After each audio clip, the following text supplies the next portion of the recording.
ऐसे लोगों के लिए हम एक दवा बनाते हैं नीम घन, उसको कोई भी व्यक्ति अपने घर में बना सकता है। आप बाकुची को नारियल के तेल में या तिल के तेल में खूब पका लें। जितना नमक हम कम लेंगे उतना हमको फायदा मिलेगा। क्या वास्तव में सफेद दाग को हम परमानेंटली ठीक कर सकते हैं? हिमांशु जी, भगवान के आशीर्वाद से मेरे पास सैकड़ों पेशेंट हैं जो आज बिल्कुल ठीक हो चुके हैं। बॉडी के आगे आ गया, हाथों में आ गया, फिर ये कान के पास भी आ गया था, और कान के पास आने के बाद धीरे धीरे ये माथे पे भी आने लग गया था। आपकी मैं डिप्रेशन में चली गई थी उस टाइम पे। मैं फिर धीरे करके अब मैं देखिए, अब मैं 3 साल में सब कुछ ठीक हो गया। बिल्कुल ठीक सर। नमस्कार दोस्तों, मैं हूं Himanshu Bhatt. The health show में आज हम डॉक्टर दीपक कुमार जी से जानेंगे कि सफेद दाग का आयुर्वेद में क्या ट्रीटमेंट होता है, सफेद दाग को ठीक करने के लिए आयुर्वेद में कौन कौन सी जड़ी बूटियां हैं और किन घरेलू नुस्खों यानी होम रेमेडीज से आप सफेद दाग को ठीक कर सकते हैं और किस डाइट को फॉलो किया जाए, क्या खाया जाए और क्या छोड़ा जाए ताकि आप अपने सफेद दाग को नेचुरली बिना किसी साइड इफेक्ट के परमानेंटली ठीक कर सके। सर, आपको मेरा प्रणाम। प्रणाम। सर, जिस भी इंसान को सफेद दाग होता है तो वो बचता है पब्लिक प्लेस में जाने से, क्योंकि लोगों की ऐसी मेंटालिटी है खास करके यहाँ पे कि लोग प्रॉब्लम समझे बिना उसका मजाक बनाते हैं, लेकिन कारण किसी को नहीं पता होता। तो मैं जानना चाहूँगा सफ़ेद दाग का कारण क्या है, क्यों सफ़ेद दाग लोगों को होता है? हिमांशु जी, आयुर्वेद में एक चीज़ वर्णित है, विरुद्ध आहार। जो व्यक्ति विरुद्ध आहार का सेवन करते हैं उनको यह बीमारी बहुत तेज़ी से क्लिक करती है। जैसे मछली के संग दूध, दूध चाय नमकीन, चर्म रोग को ये सभी बुलाते तीन। यानी कि जो लोग मछली के साथ दूध का सेवन करें, बहुत से लोग बहुत सात्विक होते हैं, कहते हैं कि हम तो कभी नॉनवेज खाया ही नहीं, लेकिन एक विटामिन ई यानी कि एवियन के कैप्सूल्स आते हैं, वो मछली का तेल है। बहुत से लोग उसको खाने के बाद दूध का सेवन करते हैं, या दूध के साथ दही, रायता खाया, दही खाई, मट्ठा पिया, ऊपर से दूध पी लिया, या बहुत से लोग दूध के साथ नमक का सेवन करते हैं। नमक खाया, नमकीन खाई, पराठे सब्जी खाए, ऊपर से दूध पी लिया, तब इस प्रकार की बीमारी बहुत तेज़ी से क्लिक करती है। दूसरा एक कारण इसका और भी है, हमारे शरीर के अंदर एक सेल्स होते हैं जो कलर बनाते हैं, जिसका नाम है मेलेनिन। उसकी कमी से भी यह दिक्कत होती है। तीसरा जो बहुत बड़ा कारण है, हमारे शरीर के अंदर कई बार विटामिन B12 की कमी हो जाती है, तब भी यह बीमारी बहुत तेज़ी से क्लिक करती है। तो हमको विरुद्ध आहार के साथ साथ अपने भोजन में इस प्रकार डाइट रखनी चाहिए कि विटामिन B12 की हमारे शरीर के अंदर कमी ना हो और विरुद्ध आहार का हम बिल्कुल सेवन ना करें। जी सर, किसी दवाई की वजह से भी, क्योंकि लोगों को बहुत सी बीमारियां होती हैं और अलग अलग बीमारियों में अलग अलग प्रकार की दवाइयां भी खाते हैं, क्या किसी दवाई के साइड इफेक्ट की वजह से भी ये सफ़ेद दाग हो सकते हैं? हिमांशु जी, हर चीज़ हर एक के लिए नहीं है। कभी कभी कोई चीज़ हमारी बॉडी के अंदर जाती है और रिएक्ट कर जाती है। ये रिएक्ट के बाद ही पता लगता है कि हमको क्या चीज़ रिएक्ट कर रही है। जैसे आपने देखा होगा, पपीता सब आदमियों को बहुत सूट करता है, बहुत ज़्यादा डाइजेस्टिव है, लेकिन कुछ लोग ऐसे होते हैं कि पपीता खाते ही उनका पेट दर्द करने लगता है, गुम हो जाता है। इसी प्रकार शहद बहुत अच्छा एंटीबायोटिक है, लेकिन जैसे ही बहुत से लोग कुछ खाते हैं शहद के साथ या शहद को लेते हैं, उनके पेट में ग्रिपिंग, मरोड़ पैदा हो जाती है। तो हर चीज़ हर एक के लिए नहीं है। जैसे मैंने विटामिन ई की बात कही, एवियन की बात कही, वैसे तो बहुत अच्छी चीज़ है हमारे शरीर के अंगों के लिए, लेकिन ऊपर से हमको दूध का बिल्कुल सेवन नहीं करना चाहिए। और हमको अपने खाने पीने में, जैसे मैंने अभी कहा, विटामिन B12 वैसे तो ये नॉनवेज से बहुत अच्छा मिलता है, लेकिन वेजिटेरियन में भी कुछ चीज़ें ऐसी हैं जो हमको बहुत लाभ देती हैं, जैसे कि दही। आप साउथ में जाओ तो वहाँ पर आपको डोसा, इडली बहुत ज़्यादा सेवन में मिलती है, वहाँ ये बीमारी बहुत कम मिलेगी। यानी कि फर्मेंटेटेड फूड, फर्मेंटेटेड फूड से हमको विटामिन B12 की बहुत अच्छी पूर्ति होती है। और एक प्रयोग पहले जो लोग अक्सर करते थे, गरम गरम चावल को दही में भिगो के रख देते थे प्रातःकाल, और सायंकाल उसको खाते थे तो हमारे शरीर के अंदर विटामिन B12 की पूर्ति हो जाती थी। जो शरीर के अंदर सेल्स जो कलर बनाते हैं जिसका नाम मेलानिन है, उसकी कमी से यह बीमारी बहुत तेजी से क्लिक करती है। और उसकी कमी को दूर करने के लिए 3 चीज़ें हमारे आयुर्वेद में बहुत अच्छी वर्णित हैं। एक, आपने देखा होगा, सोना, चांदी और तांबा। कहा जाता है कि ये तो सोने की चम्मच से खाना खाता है, चांदी के बर्तनों में खाना खाता है, तो उसकी सोने और चांदी के बर्तनों में खाने से उसके शरीर के अंदर काफ़ी हद तक बीमारियां दूर रहती हैं और उसका इम्यून सिस्टम स्ट्रॉन्ग रहता है। लेकिन इस तरह की बीमारी के लिए तांबा बहुत अच्छा कार्य करता है। अच्छा, मतलब सफ़ेद दाग में तांबा बहुत फायदेमंद है। तांबे के बर्तन में आप रात को पानी भर दें और प्रातःकाल उस पानी का सेवन करें तो हमको बहुत लाभ इस बीमारी में मिलता है। यह पानी पाचन के लिए तो बहुत अच्छा है ही, साथ ही साथ जिनके मेलानिन कम हो उनके लिए यह प्रयोग बहुत अच्छा है। आपने एक चीज़ देखी होगी, अखरोट। अखरोट का पेड़ जहाँ होता है वहाँ के आसपास की मिट्टी भी काली हो जाती है। और जो व्यक्ति, यदि किसी को सफ़ेद दाग की दिक्कत हो गई, वह व्यक्ति प्रतिदिन 1 से 2 अखरोट का सेवन करता रहे, उसको भी इस बीमारी में बहुत लाभ मिलता है। तो अखरोट का ऐसे लोगों को ज़रूर सेवन करना चाहिए। वैसे अखरोट हमारे माइंड के लिए बहुत अच्छा है। इसकी शेप और हमारे माइंड की शेप काफ़ी हद तक सिमिलर है। तो जो व्यक्ति अखरोट का सेवन करता है, स्किन पे तो ग्लो आता ही है, उसके शरीर के अंदर सफ़ेद दाग इत्यादि की समस्या नहीं होती और उसकी मेमोरी बहुत शार्प होने लगती है। और एक चीज़ है नीम। नीम के गुण असीम। हमारी दादी नानी बुजुर्ग जब भी बच्चों को खाज खुजली फोड़े फुंसी इत्यादि की कोई समस्या होती थी तो नीम को पानी में पकाकर उस पानी से नहलाते थे और 1-2 दिन में ही स्किन डिजीज में बहुत लाभ मिलता था। और जिस व्यक्ति को सफ़ेद दाग की दिक्कत हो जाए, ऐसे लोगों के लिए हम एक दवा बनाते हैं, नीम घन। उसको कोई भी व्यक्ति अपने घर में बना सकता है। नीम लिया, उसके पंचांग या उसके पत्ते हमने लिए और उनको कूट लिया। कूटने के बाद उसको पानी में डालकर खूब उबाल लिया। उबालने के बाद जब अच्छी तरह उबल जाए उसको छान लिया और छानने के बाद उस पानी को हल्की आंच पे वेपोराइज कर दिया। नीचे जो रबड़ी सी बची उसको कहते हैं नीम घन। उसकी हम लोग 375 मिलीग्राम की गोली बनाकर आयु के हिसाब से, बीमारी के हिसाब से 2-2 गोली दिन में 2 या 3 बार सेवन करते रहें तो हमको इस तरह की बीमारी में, खास तौर से जिनको ल्यूकोडर्मा हो या सोराइसिस हो, खाज खुजली हो, चकते पड़ते हो, एक्जिमा हो, उनको यह प्रयोग बहुत लाभ देता है। और ये गोलियां आप भी बनाते हैं? जी सर, आपने इसमें कहा ना कि जो लोग घर में बनाना चाहते हैं उसके लिए आपने कहा नीम का पंचांग। तो नीम के पंचांग का मतलब नीम का पत्ता, फल, फूल, तना और जड़, ये 5 चीज़ें ले सकते हैं। यदि ये 5 चीज़ उपलब्ध नहीं है तो आप नीम के हरे पत्ते से भी इसको बना सकते हैं जी। और एक चीज़ है बाकुची।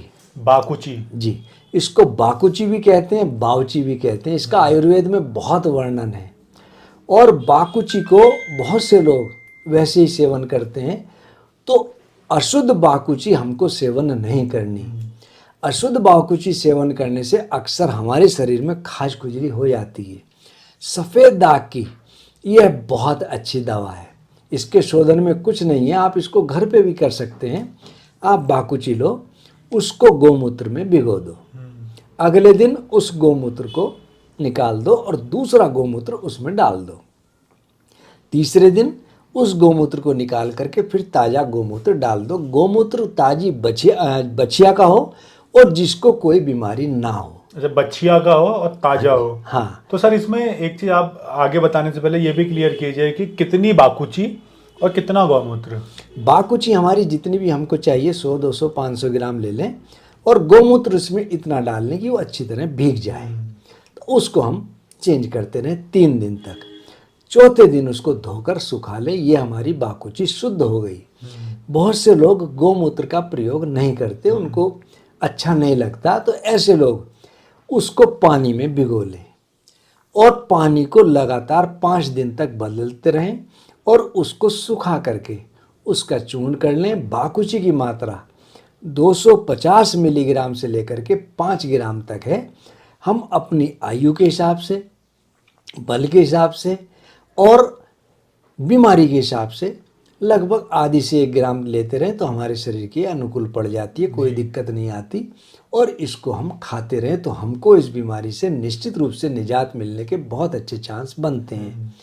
मार्केट में बाकुची का तेल भी मिलता है और इसमें बहुत से लोग मिलावट भी करते हैं। यदि आपको बाकुची का तेल अच्छा मिल जाए किसी प्रमाणिक फार्मेसी का तो बहुत ज़्यादा अच्छा, अन्यथा आप बाकुची को नारियल के तेल में या तिल के तेल में खूब पका लें और पका करके जब अच्छी तरह पक जाए उसको छान लें और उस तेल को उस सफ़ेद दाग वाले स्थान पर लगाते रहें तो धीरे धीरे धीरे हमको इस बीमारी से निजात मिलने लगती है। बहुत से लोग इस तेल को लगा करके धूप में भी बैठते हैं तो धूप में बैठने से उनको बहुत लाभ मिलता है। वैसे सफ़ेद दाग ये 3 प्रकार का है। एक मुखी यानी कि जो एक ही जगह एक स्थान पर हो, हाथ पे, पैर पे, कमर पे, किसी भी जगह पे एक जगह हो। दूसरा द्विस्थानिक यानी कि 2 स्थान पे, हाथ पे या पैर पे, दोनों पे हो जाए, कमर पे हो जाए, 2 जगह हो जाए। और तीसरा पूरे शरीर में। आपने बहुत से लोग देखे होंगे जो बिल्कुल गोरे चिट्टे हो जाते हैं, उनका शरीर का रंग बिल्कुल गोरा सफ़ेद हो जाता है। तो पूरे शरीर पर जब ये हो जाता है तो ये पूर्ण स्थानिक हो जाती है, तब थोड़ा सा ठीक होने में समय लगता है। और एक आयुर्वेद में बहुत अच्छी दवा है मंजीठ। मंजीठ और मंजीठ से बनी है एक दवा जिसका नाम हम बनाते हैं रक्त विकार नाशक। हर प्रकार की बीमारी में स्किन की ये दवा बहुत अच्छी काम करती है। ऊषवा, चोपचीनी और मंजीठ। चौथा इसमें महामंजिष्ठ्यादि कुआद का घन डाल करके, काढ़ा डाल करके, घुटाई करके गोली बनाते हैं। ये हर प्रकार की, चाहे सोराइसिस हो, लिकोडर्मा हो, एक्जिमा हो, सब में बहुत अच्छा काम करती है। और मंजीठ से बना महामंजिष्ठ्यादि कुआद या मंजीठ का चूर्ण भी हम इसको लेते रहें तो हमको बहुत लाभ मिलता है। सर ये तो आपने आयुर्वेदिक जड़ी बूटियों और थोड़े नुस्खे बताए हैं, लेकिन ऐसा कहा जाता है कि जिसको सफ़ेद दाग की समस्या है उसमें उसका खान पान भी बहुत मैटर करता है उस बीमारी को ठीक करने में या बढ़ाने में। तो कोई भी पेशेंट जिसको सफ़ेद दाग की समस्या है, चाहे कम स्तर पर हो चाहे ज़्यादा स्तर पर हो, वो भोजन में क्या शामिल करें और भोजन में क्या छोड़े ताकि उसको आराम मिले? जिस चीज़ को खाने के बाद, जैसे कि वात पित्त बढ़ाने वाली जो चीज़ें हैं, जैसे लाल मिर्च, बैंगन, गुड़, खटाई, तले पदार्थ, मांस मदिरा, हमको इन चीज़ों का पूर्णतया परहेज रखना चाहिए। और साथ में जितना नमक हम कम लेंगे उतना हमको फ़ायदा मिलेगा। इस बीमारी में नमक हमको कम से कम और सेंधा नमक का प्रयोग करना चाहिए। जो समुद्री नमक कम से कम और सेंधा नमक आप कर सकते हो? जी, समुद्री नमक और सेंधा नमक में आप देखो कि हम लोग व्रत में सिर्फ और सिर्फ सेंधा नमक का ही प्रयोग करते हैं। सेंधा नमक निर्दोष है, कहीं उसमें कोई दोष नहीं है। किसी व्यक्ति का जब ब्लड प्रेशर बहुत बढ़ जाता है तो डॉक्टर भी उसको यही कहता है कि आप सेंधा नमक का प्रयोग करें। व्रत में भी हम सभी लोग सेंधा नमक का प्रयोग करते हैं, समुद्री नमक का नहीं है। तो जब आप ये देखो कि हम लोग किसी चीज़ को जो बहुत अच्छी मानी गई है उसको प्रयोग किसी विशेष दिन ही करते हैं, यदि हम उसको रोज़ करें तो क्या नुकसान है? फ़ायदा ही फ़ायदा है। और जो व्यक्ति सेंधा नमक का प्रयोग नियमित रूप से करे उसके ब्लड प्रेशर बढ़ने के चांस नहीं होते। तो हमको ब्लड प्रेशर हमारा मेंटेन रहे उसके लिए सेंधा नमक का ही प्रयोग करना चाहिए। और इसमें यह भी है कि आजकल मार्केट में सेंधा नमक में भी समुद्री नमक मिला के दे देते हैं, तो उस बात का भी ध्यान रखना है। हिमांशु जी, पहले हमें अच्छी तरह ध्यान है, बड़े बड़े मोटे डले आते थे और हम लोग नमक को पिसवाते थे। यदि हम थोड़ा सा कष्ट करते हुए सेंधा नमक लें, उसको खुद ही पिसवा लें तो वह सबसे अच्छा, एक तो सस्ता पड़ेगा और क्वालिटी वाइज बिल्कुल निर्दोष मिलेगा। तो हमको सेंधा नमक का ही प्रयोग करना चाहिए। सर आपने खट्टा कहा, तो खट्टे में क्या क्या चीज़ें आएंगी, क्योंकि बहुत से लोग कहते हैं कि ये खटाई क्या होती है? मैं बताता हूँ। नींबू, आंवला और अनार ये खट्टे होते हैं लेकिन खटाई वर्ग में नहीं आते।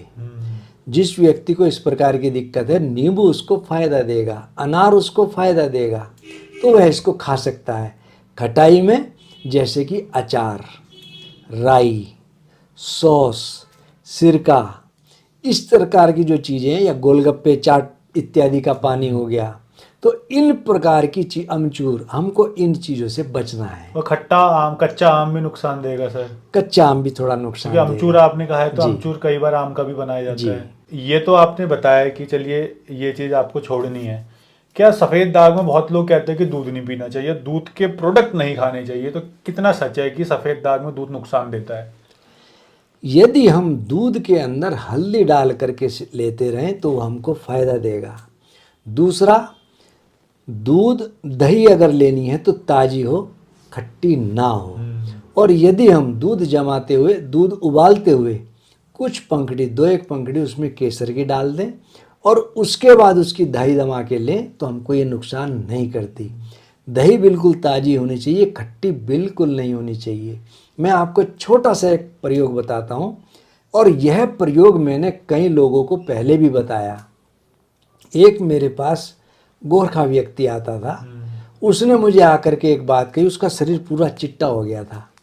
उसने कहा, दीपक जी मेरे पास पैसा नहीं है क्योंकि मैं चौकीदारी का काम करता हूँ, मेरी तनख्वाह बहुत थोड़ी है, मुझे कोई ऐसा प्रयोग बताओ जिसको मैं घर में ही कर सकूं और दवाई में मेरा पैसा ना लगे। मैंने उसको कहा कि मान्यवर, आप एक काम करो, चने की रोटी और मूंग की दाल बिना नमक की उसको लो। यदि आप बिना नमक की नहीं खा सकते तो उसमें बहुत सीमित मात्रा में सेंधा नमक प्रयोग कर लेना।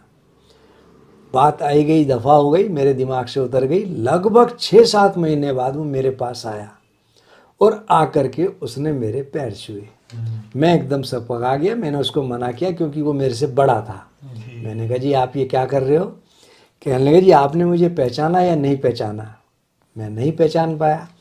तब उसने मुझे याद दिलाई कि मैं ऐसे से आया था और आपने मुझे ये प्रयोग बताया था। ये आज से लगभग 20 साल पुरानी बात बता रहा हूँ। और मुझे इतनी खुशी हुई, मैं आपको बता नहीं सकता। उसका शरीर पूरा चिट्टा हो गया था। मात्र 6 महीने में उसकी विल शक्ति ने, उसकी विल पावर ने, इच्छा शक्ति ने उसको बिल्कुल निरोग कर दिया। उसने कहा कि मैंने 6 महीने सिर्फ और सिर्फ चने की रोटी खाई और मूंग की दाल खाई और कुछ नहीं खाया। और मूंग की दाल आपने तो कहा था कि सेंधा नमक डाल लेना, मैंने उसमें नमक का भी प्रयोग नहीं किया। और भगवान के आशीर्वाद से, आपके आशीर्वाद से आज मैं बिल्कुल ठीक हूँ। तो मैं सभी को कहता हूँ कि हमको बीमारी अगर दूर करनी है तो बीमारी के कारण पे यदि हम चोट करेंगे तो बीमारी निश्चित रूप से ठीक हो जाएगी। दवाई बहुत कुछ है, सब कुछ नहीं है। और एक इसके लिए हम चूर्ण और बनाते हैं, शिवित्र चूर्ण। कौन सा चूर्ण है सर? शिवित्र हर चूर्ण। शिवित्र कहते हैं ल्यूकोडर्मा, सफेद दाग को। शिवित्र हर चूर्ण। आयुर्वेद में शिवित्र कहते हैं ल्यूकोडर्मा। श्वेत कुष्ठ भी इसका नाम है। ये कुष्ठ नहीं है लेकिन कुष्ठ की तरह दुष्ट है। और शिवित्र हर चूर्ण में बाकुची भी है, शोधित बाकुची, शुद्ध गंधक, मजीठ, आंवला इत्यादि से बनता है।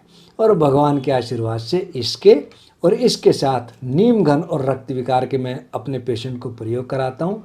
बहुत लाभ मिलता है और इसके कार्य भी बहुत अच्छे हैं। बहुत लोग कहते हैं सफ़ेद दाग तो ठीक ही नहीं हो सकता है, तो आप क्या मानते हैं कि आपको 40 साल से ज़्यादा हो गया है इस मेडिकल फील्ड में, क्या वास्तव में सफ़ेद दाग को हम परमानेंटली ठीक कर सकते हैं? हिमांशु जी, भगवान के आशीर्वाद से मेरे पास सैकड़ों पेशेंट हैं जो आज बिल्कुल ठीक हो चुके हैं। एक ऋषिकेश में मेरे पास लड़की आती थी, नाम तो बोलना ठीक नहीं, अब उसकी शादी भी हो गई। और उसकी माँ बेचारी बहुत ज़्यादा परेशान थी, चिंतित थी, रोती थी, मेरे पास आकर बहुत रोई। उस बिटिया का आधा पैर सफ़ेद हो गया था और उसको ये चिंता थी कि ये शादी के बाद इसका क्या होगा। मैंने उसको कहा कि आप बिल्कुल निश्चिंत रहो, चिंता ना करो, निश्चित रूप से आप ठीक होंगे, भगवान का आशीर्वाद आपके साथ रहेगा, भगवान का नाम लेकर के आप दवाई शुरू करो। और मैंने उनको यह दवाई जो मैंने बताई थी उनको प्रयोग में दी। और साथ में हम एक तेल और बनाते हैं, रूप परिवर्तन तेल। उसके अंदर भी बाकुची एक घटक है और उसको लगातार लगाया और दवाई का सेवन किया। उसकी शादी भी हो गई, अब उसके बच्चे भी हो गए और उसके शरीर पर तिल मात्र भी सफ़ेद दाग का अंश नहीं है। और इस प्रकार के मेरे पास सैकड़ों पेशेंट हैं जो भगवान के आशीर्वाद से बिल्कुल ठीक है। इसी तरह सर के एक और पेशेंट हैं जिससे हमने बात की थी, उनका भी सफ़ेद दाग ठीक हो चुका है। तो अब आप देखिए कि कैसे उसका सफ़ेद दाग ठीक हुआ है। तो वो रुड़की में रहते हैं जी। आप ही के एक पेशेंट है जो रुड़की में रहते हैं जिससे हमने बात की थी। तो अगली वीडियो जो आएगी आपकी स्क्रीन पर वो उसी पेशेंट के साथ मेरी बातचीत है, जिससे आपको जानने में मदद मिलेगी कि वास्तव में सफ़ेद दाग ठीक हो सकता है। मैम, आपको सफ़ेद दाग की ये बीमारी थी, ये कितने साल पहले आपको हुई? लगभग अब तो ठीक हो गई, 3 इयर्स जस्ट अभी ठीक हुई है। इससे पहले 4-5 साल हो गए मुझे लगभग। अच्छा, तो स्टार्टिंग में ये कैसे हुई आपको, मतलब एकदम से होने लगी थी या धीरे धीरे धीरे ये होने शुरू हुई छोटे छोटे स्पॉट ये से? पहले तो छोटे छोटे स्पॉट थे, जस्ट 1-2 स्पॉट थे, जस्ट पीठ के आसपास थे ये। हाँ जी। तो किसी रिलेटिव ने बोला कि आपके आसपास है, ये दिखाई दे, तो मैंने जस्ट इग्नोर किया उसको। इग्नोर करने के बाद फिर मैंने देखा कि वो थोड़ा थोड़ा बढ़ रहे हैं, तो मैं किसी ये होम्योपैथिक डॉक्टर उसके पास गई थी मैं। तो उस टाइम पे जस्ट मेरे पीठ पे थे, उसके बाद वो धीरे धीरे बढ़ने लगे वो। फिर वो हाथ में आ गए, हाथ में 1-2 स्पॉट हुए। तो फिर मुझे थोड़ा सा वो सोचने लगी मैंने कितना क्यों हो रहा है ये। फिर मैं यहाँ पर किसी डॉक्टर के पास आई थी, आयुर्वेदिक डॉक्टर था वो। हाँ जी। वो आयुर्वेदिक प्लस एलोपैथी दोनों दवाई देते थे, अच्छा, मिक्स करके। फिर उन्होंने कहा ठीक हो जाएगा। फिर वो धीरे धीरे करके और बढ़ने लगा। मेरे उनके पास में मेरे आफ्टर 6 मंथ्स लगभग बहुत फैल गया था, हाथ में आ गया था। अच्छा, उन डॉक्टर की दवाई की वजह से ये और फैल गया था? हाँ, अब मैंने उनसे पूछा ऐसा क्यों हो रहा है, तो उन्होंने बोला अभी फैलेगा, बोले ये फैलता है, बोले पहले। अच्छा। मैंने कहा कितना फैलेगा ये, मैं तो रोने लगे, मैंने कहा इतना कैसे फैल जाएगा ये, तो बोले नहीं अभी फैलेगा ये मैडम, ये ऐसे ही होता है, पहले फैलेगा फिर ठीक होगा ये। अच्छा। तो फिर उनके पास गई तो फिर धीरे धीरे करके पूरा ही फैल गया वो। फिर वो यहाँ आपके आगे आ गया, बॉडी के आगे आ गया, हाथों में आ गया, फिर ये कान के पास भी आ गया था, और कान के पास आने के बाद धीरे धीरे ये माथे पे भी आने लग गया था।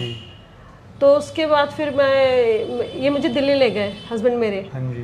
बोले वहाँ दिखाते हैं किसी के पास में, लेकिन वो लोग भी अलग अलग ट्रीटमेंट बता रहे थे सारे डॉक्टर, कि वो सारे एलोपैथी के थे, अलग अलग ट्रीटमेंट बता रहे थे। कोई कह रहा था ये चीज़ नहीं लेनी, ये चीज़ नहीं लेनी है, आपने ये चीज़ की होगी तो इस वजह से हो गया। अच्छा, अलग अलग रीजन बता रहे थे इस प्रॉब्लम हाँ। का। फिर मेरे हस्बैंड ने ही यूट्यूब चैनल पे इनका आदर्श फार्मेसी का वो देखा था, और सर को ही देखा था, जो वैद जी है, दीपक वैद जी, उनका ही देखा था, ऐड देखा था उन्होंने। तो फिर उन्होंने कहा इनके पास चलते हैं, बोले वहीं पर है कनकल के आसपास, और देख लेंगे बोले। तो फिर मैंने कहा नहीं जाते, अब जो भी होगा देखा जाएगा यहीं पर। अब जो ये क्योंकि इससे पहले बहुत जगह बेवकूफ बन चुका था। हाँ, अब मैंने कहा अब ये कह तो रहा है जिस डॉक्टर के पास करवा रहे ट्रीटमेंट, कि अब ठीक हो जाएगा। फिर उन्होंने एक मशीन भी दी मुझे 15,000 की। अच्छा। 15,000 की मैंने खरीदी वो, कि मैंने कहा चलो ठीक हो जाएगा, पैसे तो कोई आते जाते रहते हैं कोई। और दवाई भी बहुत महंगी थी उनकी, लगभग आपकी यहाँ जो मैं 1 मंथ की लेती हूँ, वहाँ पर वो 1 वीक की दवाई थी मेरी। अच्छा, इतनी महंगी? इतनी महंगी थी मेरी। फिर पैसे तो कोई प्रॉब्लम हाँ, नहीं है, तो लेकिन बीमारी ठीक होने पे है कि ठीक हो जाए बीमारी। फिर इसके बाद फिर इन्होंने यूट्यूब पे देखा सर का, वैद जी का, दीपक जी का, फिर ये मुझे यहाँ लेके आए, बोले एक बार चेक करके देखते हैं क्या करते हैं। फिर मैं सर के पास गई, मैं बताया इन्होंने कि बोले हो जाएगा ठीक। मैंने सर इतना आश्वासन तो सभी लोग देते हैं कि ठीक हो जाएगा, तो बोले कि हो जाएगा ठीक, ज़्यादा तो बोलते नहीं है सर, थोड़ा सा ही बोलते हैं कि देख लो, दवाई खा के नहीं हुआ तो फिर देख लेंगे। फिर मैंने कहा चलो देख लेते हैं, दवाई खाई तो इनकी दवाई भी खा के देख लेते हैं। फिर जस्ट मुझे 1 मंथ में मुझे थोड़ा बहुत फायदा होने लगा। मतलब डॉक्टर दीपक कुमार आदर्श आयुर्वेदिक की 1 महीने की दवाई से असर होने लगा। थोड़ा से स्पॉट आ गए थे मेरे पे। हाँ जी। और वो स्पॉट धीरे धीरे करके एकदम ठीक नहीं हुआ, लेकिन वो स्पॉट आ गए थे, मतलब मैंने कहा हो जाएगा ठीक। हाँ जी। जैसे जैसे उन्होंने ट्रीटमेंट बताया उस हिसाब से मैं कर रही थी। मैंने सारे फ्रूट्स बंद कर दिए थे, और खाना जैसे इन्होंने बताया वैसे ही खाया, परांठे सब कुछ जैसे इन्होंने कहा वैसे वैसे इन्होंने सब कुछ बंद कर दिया था। और फिर धीरे करके अब मैं देखिए, अब मैं 3 साल में सब कुछ ठीक हो गया। ठीक सर। तो अब थोड़ा थोड़ा अराइज हल्के हल्के हैं कहीं कहीं पर। हाँ, वो तो अभी थोड़ा टाइम लगता ही है, टाइम लगेगा। तो इसमें मैं जानना चाहूंगा, आदर्श आयुर्वेदिक फार्मेसी में आने से पहले आपने कितने साल तक अलग अलग डॉक्टर के पास भटक कर ट्रीटमेंट लिया? मैंने लगभग 4 मंथ्स तो रुड़की में ही लिया था मैंने ट्रीटमेंट।